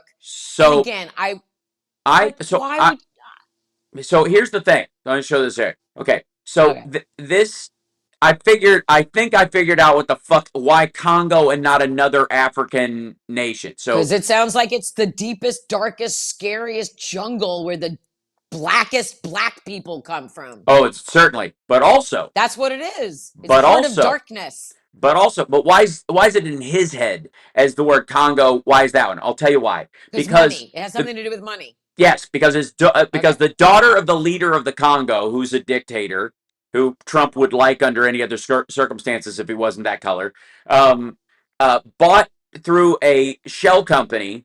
This is the one property we know of, but there's like 10 others, and a bunch of them are in, you'll be shocked to find out, Trump buildings. Bought a $7 million condo in Trump Tower overlooking Central Park, and insofar as I know, never set foot in the fucking thing. Uh And then huh. in March, Biden's DOJ, with their lawfare weaponization, was going after money stolen from the people of Congo, as they do, because it was part of a money laundering, investigation. Found that $7 million minimum. There's other ones as well, like I said, that they haven't announced yet or whatever. But in March, they announced that this $7 million apartment in Trump Tower, which just a fucking placeholder for cash, was bought by the daughter of the head of the Congo, and she got busted, and now he's gotta return that money because it's ill-gotten Oh, gains. that's why. And he probably doesn't have it. So that's a They're thing. gonna And oh fight my it and say, "Oh, I God. was defrauded." It's the company that owes them, not that. And yeah, so Trump International Hotel and Tower in Manhattan, near the southwest corner of Central Park, is a 44-story building with a mix of luxury condos and hotel suites that go for more than Mm-hmm. 2,500 a night. Unit 32G, a two-bedroom, 1,767 square foot apartment with sweeping views of the park, is owned by an entity called Acree, which bought the condo in 2014 for $7 million in cash. Documents unearthed by the nonprofit group Global Witness show that the purchase was funded by the daughter of the Republic of Congo's president, a longtime target of anti-corruption investigators. The funds for the all-cash purchase appear to have been siphoned from the country's government, according to a report by Global Witness. The DOJ filed charges on this in March, and this is true. The purchase took place more than 2 years before Trump became president. Owners of units in the building paid tens of thousands of dollars a year in condo fees to Mr. Trump's company, the Trump Organization. A spokeswoman for the Trump Organization, Kimberly Benza, said that Unit 32G had not recently been owned by the Trump Organization, and that whoever bought it in 2014 purchased it from an unrelated party. One of it, Weird. one of his fucking LLCs, because he sells his own property to his own people to make it look like he's got people living in the buildings, and he So he doesn't. looks like he has full Yes, occupancy when he doesn't. she said the condo fees were for building maintenance purposes and are not fees paid to Trump for profit. Bullshit. The idea that he actually keeps these things up is even dumber. The hotel fees are what pay for the condo like upkeep in that building. This is bullshit. But there's That's no great. indication that Trump That's or his great. company broke the law, right? Because they just looked the other way and let it happen or whatever. Of Um, course. by Just the like his way, whole life. Congo is obviously a very impoverished country, and that's the president and his wife, Mm-hmm. in Paris last year. Of Her course. name, All of yeah. it's making so much more sense now. By All the of way, it. It's yeah, just Dennis endless. Sassou Nguesso. His wife's name is Antoinette, which I think is just fucking Like hilarious. Yeah, like like Marie. Marie, right? Perfect. Yeah, yeah, yeah. That's And perfect. so, Let him anyways, eat cake in Trump Tower in an empty apartment. yeah, Okay. dude has been in office for 22 Uh-huh. years, and they own a bunch of property in a bunch of Trump buildings. So this Global Witness thing set off an investigation that the DOJ has been chasing down, and it's been like upending all these apartment sales in dozens of Trump, or half a dozen Trump buildings in New York and the surrounding area, and and he again, these are fucking empty apartments in a lot of cases anyways, which looks bad. But when they're empty, unsold apartments, which they will officially go to that immediately, even if he doesn't end up having to pay back the money himself, or they find out some way to reclaim that through the sale of it at some point in the future, that means somebody's got to buy that fucking thing for that amount of money. So 40 Wall Street. 40 Wall Street is the one that Trump, after court, he always goes down there and does his little impromptu pressers from, because he's trying to draw attention to that building. It's the one right across from where the Dow is, and where like 2 floors of it, they had this like multi-level marketing companies and fucking mob groups running offices. Okay, that building he owes 118 million on that building, on the loan, okay, that he got for it. It's worth 116 right now. And that price is never going to go up.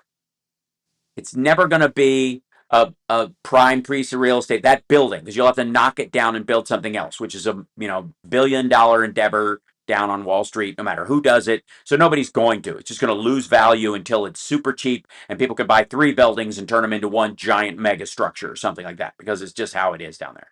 And but he doesn't own the ground. He doesn't own the ground it's built on. He rents that from the city. So the lease, the cost of that lease triples in 5 years. 5 years from now, the cost of that land triples. And he still will owe more on it, and I mean moron, than I was going to say. It's worth, and it's half empty. Like his brain. Wow. And that's never going to... It's beautiful. That's perfect metaphor. Yeah. What a successful real estate mogul, said no one but him. What's his only salvage point? What's his only salvage point? A foreign investor who cares more about influencing the politics of the United States takes that property off his hands for more than it's worth, because they don't care, because they're buying. This is a bribe, not a purchase. Just like that property that he lost his Epstein friendship over. That's what that is. And the shit, and we keep finding out more and more horrific shit about him. Maybe Bob Woodward will release another book 18 months after something happens, and then more people can die. Fucking Bob Woodward. I wrote a Substack. It's Bob Woodward. Woodward is a jerk, because great that we found out that Donald Trump gave Putin our COVID test. Great. Thanks for sitting on that, Bob. The machines. I know. The machines that did the thing that but Americans needed, and he gave it to Putin, and we found that out. Bob and Woodward, all the materials used to do it. Swabs, slides. It's crazy. All of it. And that Americans died because Donald Trump prefers Vladimir Putin to the United States of America. When is that getting through to all of you?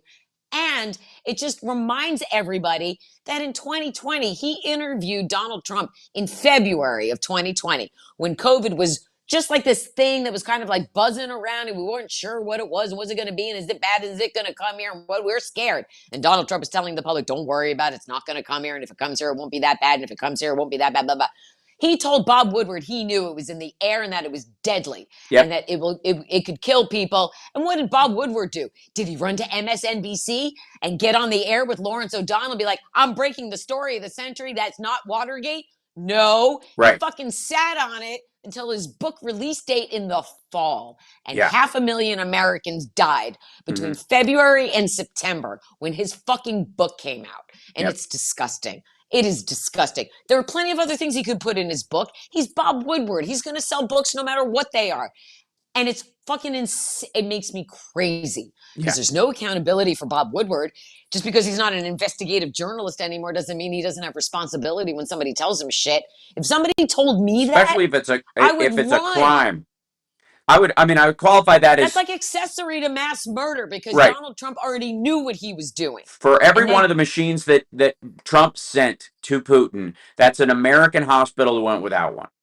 That's and right. and everybody's That's clamoring for them. American And bodies. fucking Greg Kelly and these assholes were all talking about COVID tests. He sent a few tests. It's a good thing. Like, no, he didn't. He sent the machines that do the tests. He sent we didn't have tests back then. We didn't have the little fucking ones you can pick up at CVS and swab your own fucking nose and check like a pregnancy test that you pee on. It's not the same thing. They were giant, expensive PCR testing machines, and they were calibrated specifically for this to discover this disease. Early on, disgusting. In fucking April and May of 2020, when he was telling everybody, by the way, we're testing too many anyway. More tests we do. Easter. Yeah, disappear like the a miracle. Sunshine, right? So then two-thirds of economists have come out and said that inflation will be worse under. Well, they've all said it will be worse under Trump. They've two-thirds of them say it will be drastically worse under Trump. Yeah. That's what Mark Cuban's talking about. And again, if you're not worried about that, it means you have another way of making money. That's what Peter Thiel and Elon Musk are all about. They have another. Well, they're not worried about it. No, because when things crash, government spending goes up to make up the shortfall. And in the case of Elon Musk, he's a government contractor. He's got locked in every single one right. of them. He should lose his government contracts immediately. I agree. Who gives a shit about his shoot? You know what? You want to go to Mars so badly, Elon? How about you and Donald Trump get on one of your cool rockets and try now? Go ahead. Go. Right. Neither of you breathe air anyways. So the point is that they know there'll be money for them, even if this just like there'll be abortions for their daughters, right? And they'll buy the dip. They've got cash on hand because they're rich already to buy the dip if the economy crashes, because they know it'll come back, because they know people will backlash like they have before in their mind. There'll always be something to salvage, and Democrats will come in, clean this shit up, and they can just buy the dip. At this point, it's like it's like shorting America to help get a Republican elected, because you get somebody like Trump in, they're going to crash the economy and wreck everything. Stock prices will go down. You buy them at pennies on the dollar, and then you wait for the next Democrat to get elected so it goes back up again, and then you sell, you sell there, and then you sit on that money until you can get another Republican elected, crash the whole fucking thing, and start over again. It's like it's insider trading, essentially. It's ridiculous. And it's like Obama was talking about the other night in Pittsburgh when Donald Trump bragging about having an amazing economy when he took office. And Obama was like, yeah, because it was my economy. You're welcome. Right. I fucking handed to you on a silver platter. Right. And then you shat all over it deliberately. He deliberately destroyed our economy. He wanted to, so that he could run on only I can save you, even though I'm the one who put you in this situation in the first place. Right. It's bullshit. And I really, it's frustrating to see it happen over and over and have Americans not learn from it. Democrats always come in and clean up the messes that Republicans make. Mm-hmm. Always. Look back at your history. Look at what happened post GWB. Look how the cleanup went after. Come on, you have to look at the Obama administration for the success that it was. And then Trump comes in and shits all over it. And then Biden, Harris come in and they clean it all up. Why would you ever want to go back to that? We're not going back. That's one of the things we're not going back to, among a lot of other things that we're not going back to. But we're not going back to an economy that doesn't work. Trickle-down economics have never worked. They never will. And again, I will say this. We've been talking a long time. Yes. I don't care how many millions you have. You're going to still die. It's not going to keep you from dying. And then once you're dead, what's your millions going to do for you? Nothing. So if you're not using your privilege to help other human beings, then what the fuck are you doing? So a couple of things. One is, apparently, and somebody posted this online, but it's an hour later. I'll show you this real quick. An hour later, and the line to vote for Kamala Harris in the villages it still goes back a mile. I love this. I love this for her. Yeah. These are all the local old folks with Harris on their golf carts rolling in. I can't wait for the first early voting totals to start coming in and really scare the shit out of MAGA, because the Democrats vote early. Yeah. Democrats always vote early. And that's the other thing that we're going to have to be really mindful of. Remember in 2020, we did not learn who won the election on election day. We found out, was it like 2 days later, 3 days later? Yeah. So everyone's going to, yeah, I think it was, well, I think it was 4 actually, because election day was Tuesday. We didn't really do anything until we found out Saturday. Right. So we're going to see something similar, I think, where there's going to be huge numbers for Harris Walls early on because of the way Democrats vote. And then, Republicans are going to freak out.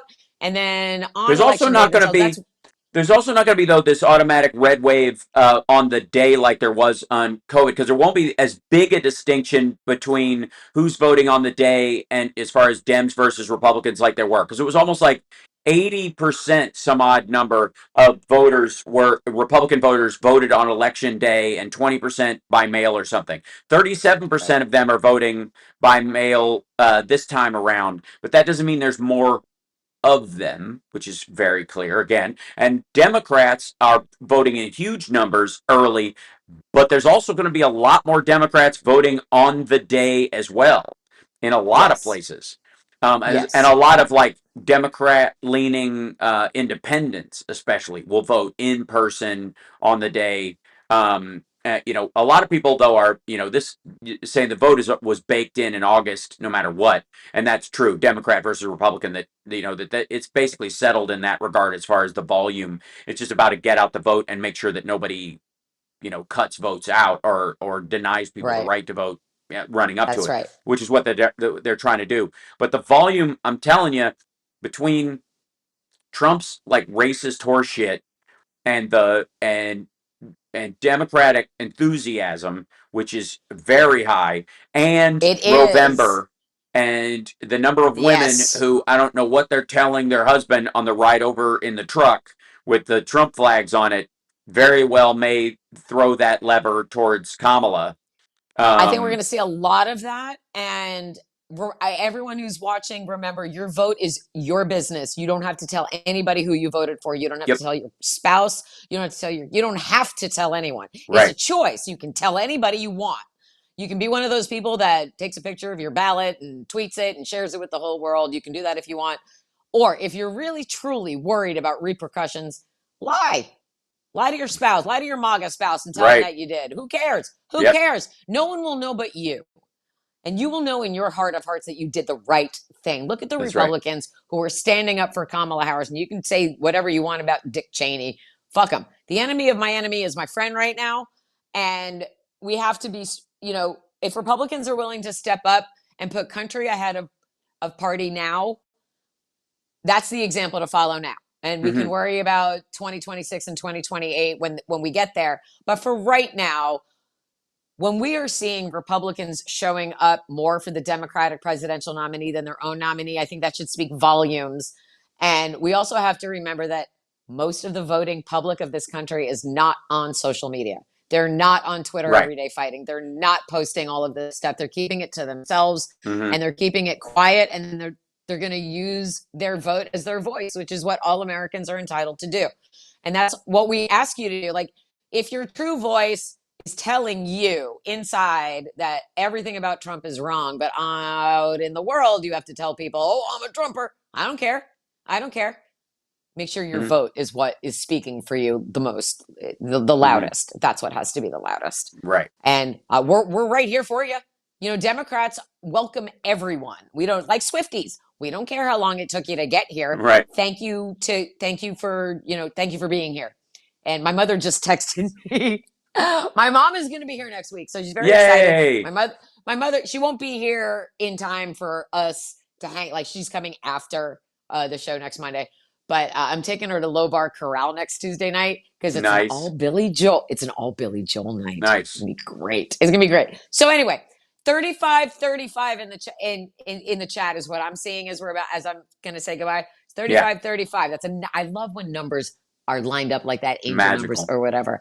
TaraDublinRocks.com. Let's see how many copies of my book we can sell today. Let's see.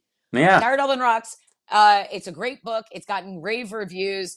And fingers crossed that the very famous woman, who's been very famous for a long time, who has a huge following of women, loves my book enough to boost it and make it go viral. Fabulous. And then also we That, I mean, if I can, you know, we're allowed to be uh We are. embracing joy. Yes, that's Yes. where I wanted to go. We're allowed to have fun. We're allowed to do stuff that makes us feel good. And Yep. we're also out here supporting each other. 3824 in the chat. I love that. All of you should buy my book. I truly would love to see how many people could buy my book in one day. That'd be super fun. I'm closing in on 800 copies sold. If we could pass that today, that would make me so happy. So, everybody, I love you. Take care of Yeah. yourselves. I love you too, Hal. I'm so Yeah. excited for all of the fun things that we're going to do in LA together. On Mondays are full of possibility. By Friday, I'm going to be like, oh my God. But Monday morning, you feel Yeah. good. You're enthusiastic. You're ready to go. You're fired up. Let's fucking do this. Yeah. So appreciate it greatly. Ladies and gentlemen, Tara Dublin Rocks. Don't forget TaraDublinRocks.com. And also Make a make plan to sure, vote. yeah, make a plan to vote and make sure Make sure that, you're registered. yeah, and I'm sure most people are or whatever, but, you know, check your registration. Go to iwillvote.com or go to vote.org, which was my Or personal favorite. USA.gov, Yep. USA.gov/voting. That is also a way to check your voter registration status. And you can also find out when you can vote, where you can vote, all kinds of things about voting. If you have any questions about voting, don't ask anybody that isn't a reputable source. Come on Mm-hmm. now, be thinking people. That's I right. believe in you. Excellent. Thanks, Tara Dublin. At Tara Dublin See you guys Rocks on next week. Shitter. See you later. Bye. Off she goes. Bye. Ladies and gentlemen, there she goes, Tara Dublin. And hi, chat room. Good to see you guys. Welcome. Glad you can join me this morning. Now I'm going to, since we we had a little bit of extra Tara time, that was good. I can at least pop in here and say hi to you guys as well. And then I also want to make sure that, yeah, this is up here so I can show you this. I'm going to go back to live mode. There we go. Publish. There we go. Ring. There we go. Go to here. And there you go. Let's go. Absolutely. And I want to say a big hi to Boston Brian in general. I think I saw him in here earlier. So you are awesome, sir. No audio. Wait a minute. No audio again? What? What happened? No, you can hear me. Okay. Hi. Facebook is frozen. Why would that be? All right. I'm going to go easy on the internet this morning and just let you guys go. It seems to be, let's see, what am I? My bips are okay. It's not too bad. Yeah. Froze for a second, but we're all right. Streaming's all right. Numbers pretty good. My goodness, there's a lot of people on Twitter watching, which is surprising to me. Hi, Twitter people. By the way, if you're on there, whatever, in general, don't be afraid. Don't be afraid. Most of the people you're talking to on Shitter are not real human beings, so treat them as such. Comedy time. So also, I don't know what time my afternoon show will be on this afternoon because I have parent teacher conferences tonight. So I will be doing those after I do that. So hang with me, be a little flexible, and I will see you guys later on tonight if that is okay with you. Now, that said, there were a couple of things I wanted to cover that we kind of got to when Tara was on here, but I think it's a good thing to look at right here, which here we go. Let me get this over here and find the right button for this guy. Just make it work. Yay, look, it works. This is currently, I'll move this over so you can see it a little better. This under which presidential candidate proposed policies will inflation likely be higher? This is Harris slash what Joe Biden did, and this is no material difference between the two, which is, by the way, the second biggest chunk. Not even Harris is third in raising inflation. So she would, in theory, from them. Oh, sorry, did it not go through? Am I? Hold on. Why is my? It should be on here. Hold on. Yeah. Okay. Hi. Was I there the whole time? I thought I was. Anyways, so if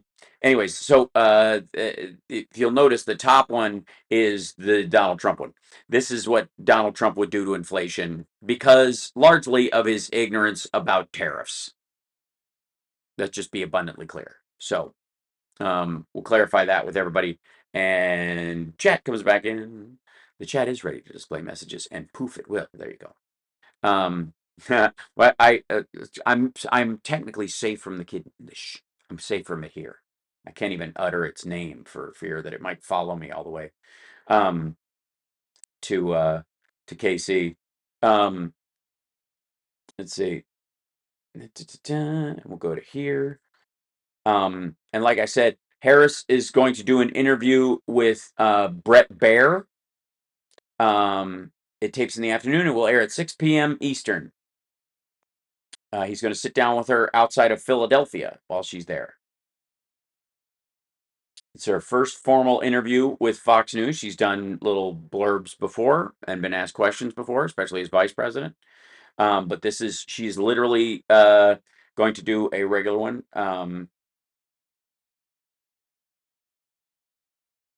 Let's see. Sorry, the Fox News, they got busted in their own clip of editing the interview with your favorite. Hold on. Someone's referencing. Oh, some people think that CBS edited the interview of Harris on 60 Minutes. First of all, they cut and clip stuff and move stuff around anyways. And sometimes they will truncate the interview to get to the point quicker. If somebody gives a broader answer, they'll just give the part that directly answers the question because they got a limited amount of time and it's a magazine show as opposed to a direct full open interview. It's not you know, but I will remind everybody that when Fox and Friends interviewed Donald Trump, they cut his question about whether he would declassify the Epstein files. He goes, yeah, I would. And they cut it right there. And he goes, I think I would. I mean, I probably wouldn't, because you got to check, because there's a lot of fake stuff in there, and you don't want somebody to get, So I'm not sure. I definitely the other two, but I'm not sure about the Epstein stuff. That was his full answer. So this that the fact that she's going to give this one. Also, I think the whole storyline should be everybody dunking on Trump for being too afraid to even go on Morning Joe. For the record. And where are we? There is Harris has just put out a new economic agenda, like elements of her economic agenda that are aimed at African Americans in particular. It seemed aimed towards black men. Her latest attempt to engage a voting bloc former President Donald Trump in his campaign, if attempted to court. Harris's opportunity agenda for black men includes a laundry list of policy proposals, including providing $1 million loans to black entrepreneurs and others to start businesses, investing in black male mentorship and training programs, protecting cryptocurrency assets, launching a health equity initiative focusing on diseases that disproportionately impact black men, like diabetes and prostate cancer, and legalizing recreational marijuana for black men to participate in the burgeoning industry. This would be like by a continuation of Biden's thing about purging people's convictions so that they could start, there's a weird thing that, like, if you've been busted for selling weed, now that weed's legal, you can't sell weed, which, again, like, Donald Trump has been busted for business fraud. He can still get a business license in most states. You see what I mean? And so overall, and a smart move. Again, directed policies and will make Trump angry. It's almost to trigger him. It's been part of the greater economic policy of the Biden administration anyways. So it'll be a continuation of the stuff that they worked on together. Let's see what else. What's the other big things is in the trending of the news, and then I'll let you guys go, and I will see you this afternoon. I've got to bug off, and yeah, check. Yeah, do you really think it'll have anything? Nothing on your screen. Hope all is well. Oh yes, and Andrea, can we give it up for Andrea for coordinating guests even without electricity in a hurricane zone? So, let's see, and Trump's refusal to release medical records. Oh yeah, okay. So that would be the other thing too. Is Trump's not gonna? Oh God, Trump is there are two areas where I think Harris could drive Trump crazy for at least a week. And one of them is he's too afraid to release his medical records. Just keep going on about that. I think that's like that will make him nuts. And you have to point out that that he's afraid to do it. And she said the comment she made, and I re-jittered it out when it came up, but her point that who on his staff, why is the staff hiding him, and why do they not want the public to know that he's unstable and unfit? And unstable and unfit are two things that will drive him fucking nuts. Especially the unfit part. He'll get so fixated. He's like, my beautiful body, all that kind of shit. But on top of that, he will be, genuinely the he'll go back into the I took a cognitive test and aced it shit. He's been saying that as well. So let's see. And here is, let's see if I can open this up for you. Boink. Pull this up a little bit. Right now. Let's fast forward to right now. His staff won't let him do a 60 Minutes interview. Every president for the last half century has done one, anyone who's running for president. Oh, by the way, that's the other dig. This is so good. I want you to pay attention to the details. The staff won't let him.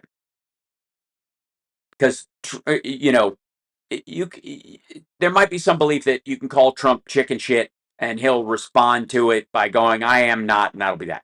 But if you say your staff won't let you, like people around him know he's stupid and know he can't answer the question and know he's broken and know his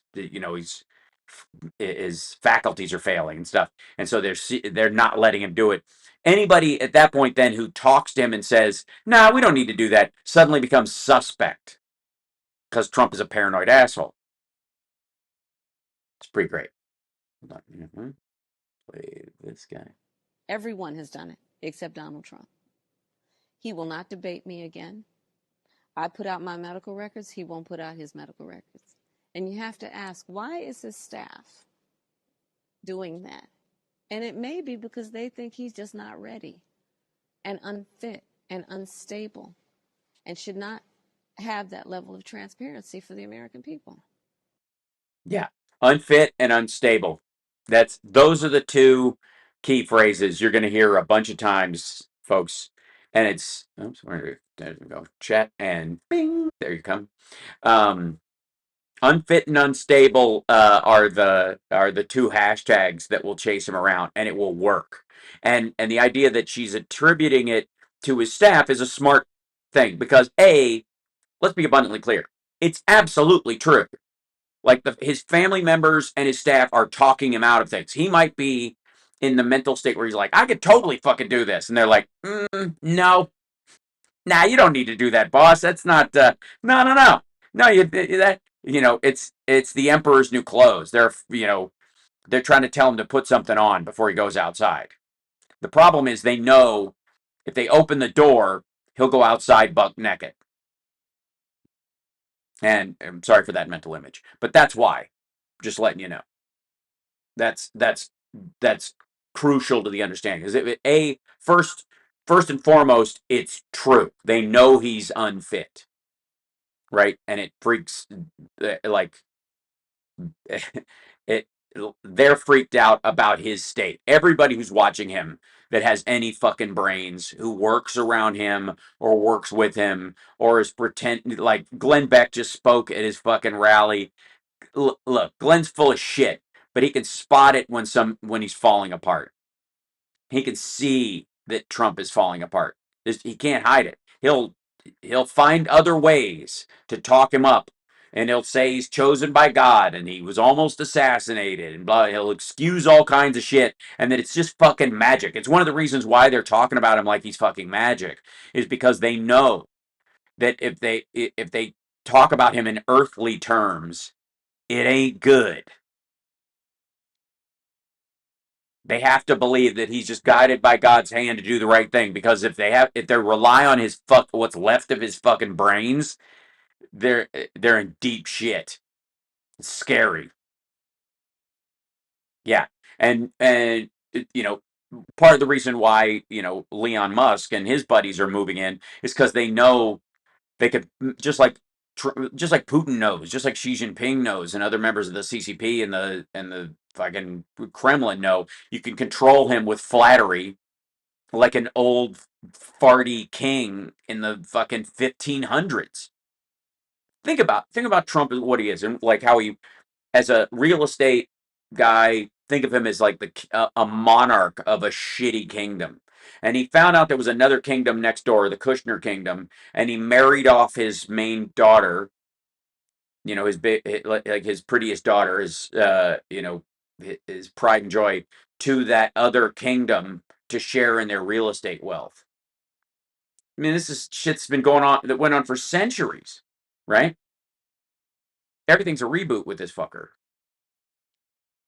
Yeah, he's a Henry VIII wannabe. And the problem is, there's a bunch of people who around him know this. The thing about Rasputin, not Rasmussen, Rasputin in sort of Russian lore, was he smart? Was he like Machiavellian? Like Machiavelli was? Was he manipulative and smart? Yeah.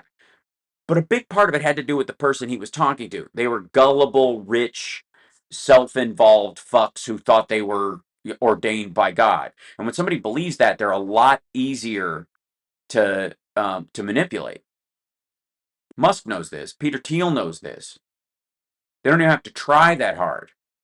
One conversation with Elon Musk, and Donald Trump won't shut the fuck up about genetics, and he has totally stopped fucking with electric cars. You notice that? Now he's shitting on hydrogen, which is Musk's biggest competitor. One fucking conversation with Elon Musk, and he sounds like a Hitler wannabe. Genetics and the whole, like, the poisoning of the blood of our country thing was around because of Stephen Miller, but like now he's just straight up talking about genetics and genes and genetics, and some people are just, and murders in your blood and blah blah blah. That's what the fucking people who ran apartheid believed.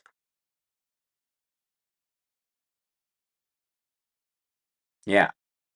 TFS, Trump fatigue syndrome. I think a lot of Republicans have that and are going to be voting for Harris or somebody else, which will droop his vote. But the real thing is that a vote for Trump is a vote to pardon Ghislaine Maxwell, and she will be the only woman that gets more freedoms from Trump's presidency. Women are currently in this country second-class citizens because of Donald Trump. Not will be, not could be, are. If you're a woman and you're thinking about having children, or you have a daughter, or you're worried about your daughter, your girlfriend, or your wife, or or a young mother, I suppose, who wants to have another child and doesn't want to die in the process if something goes wrong, God forbid, they've got to choose what state they want to live in based on what rights they want to have. Men don't have to do that. Men are first-class citizens in this country. Women are second-class citizens right now. And this vote will move us towards changing that. If Harris gets in, we move one step closer to changing that. If Trump gets in, that will be codified.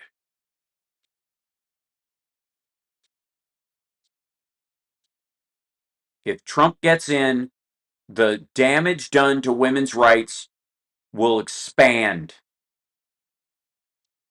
And believe me, they will pass a voter ID bill if Republicans have have any chance of doing it. They will pass a voter ID bill that is effectively a poll tax that requires you to pay money to get an ID, which legalizes poll taxes and nullifies the 24th Amendment.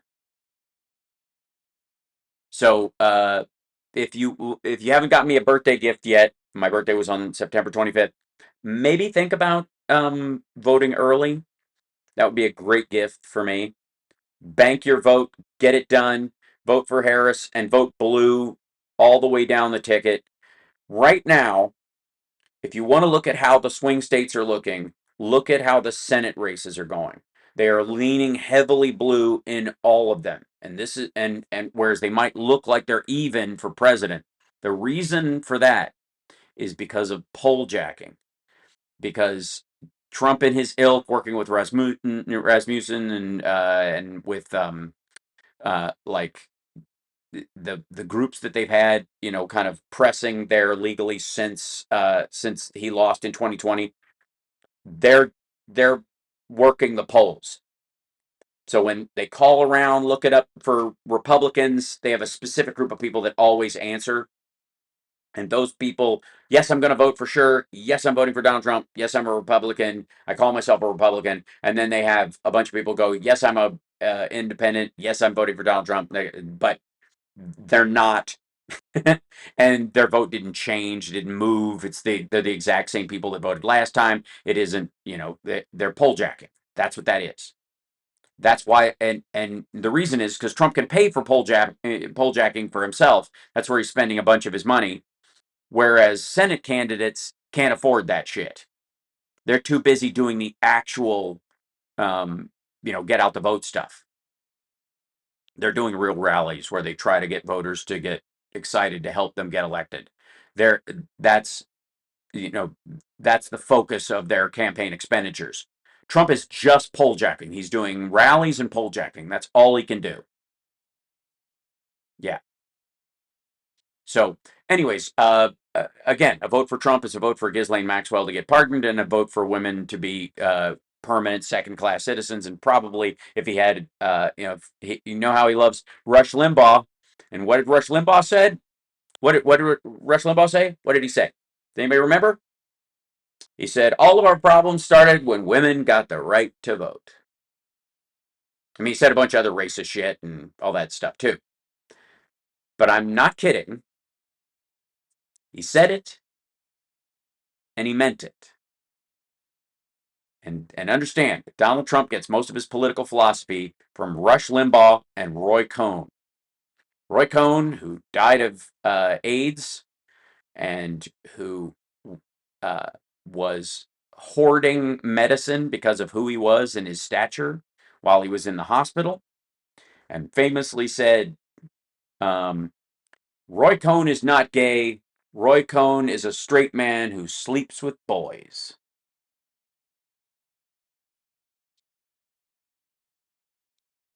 Yeah. Those are the guy who said that. And yeah. Oh yeah. I will do more Project 2025 videos. Yes, Cosmic Rose. I'm doing one on Thursday when I'm back in Vegas too. So anyways, much love to you guys, and believe me, this election's going to be just fine. I will be doing an all-night live stream on election day, just telling you, to get you through. It's going to be just fine. But I will see you guys later. I'm off. Oh, look, I went the whole show. Look at that. I thought I was going to cut out early, but I just got to go. It's later here in Kansas. For God's sake. Yeah. Roy was a pedophile, not gay. Exactly. Whoops. Why did that shrink? That's fun. Whee. So much love to you guys. I will see you later on. Take care of yourselves and take care of somebody else. I think this button does.